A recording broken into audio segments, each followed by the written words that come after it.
बहुत बहुत स्वागत है आप सभी का इस वीडियो में। तो आज एक बहुत ही बेहतरीन खबर लेके आया हूँ, जिस खबर के बारे में सब लोग वेट कर रहे थे, सब लोग जानना चाह रहे थे। एक वीडियो आजकल सोशल मीडिया पर काफ़ी ज़्यादा वायरल हो रहा है। जो वीडियो आप देख रहे हैं ये सुपरस्टार पवन सिंह के वीडियो सॉन्ग के शूटिंग के दौरान लिया गया है।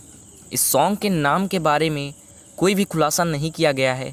आप सभी को हम जानकारी के लिए बता दें कि इस सॉन्ग की शूटिंग को कंप्लीट कर लिया गया है। इस वीडियो में आपको आयशा कश्यप देखने को मिलेंगी और पहली बार किसी लोकगीत में पवन सिंह के साथ आपको आयशा कश्यप देखने को मिलेंगी। पावर स्टार पवन सिंह ने 3 महीने पहले ही इस सॉन्ग की शूटिंग कर ली है। बात किया जाए तो ये जो वीडियो है बहुत ही बेहतरीन तरीके से शूट किया गया है।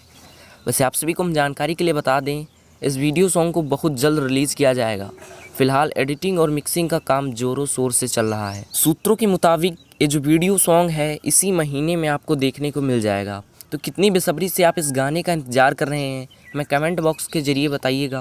और ऐसी ही भोजपुरी की तमाम सारी खबरों से जुड़ने के लिए इस लाल रंग के बटन को दबा के चैनल को सब्सक्राइब कर लीजिएगा।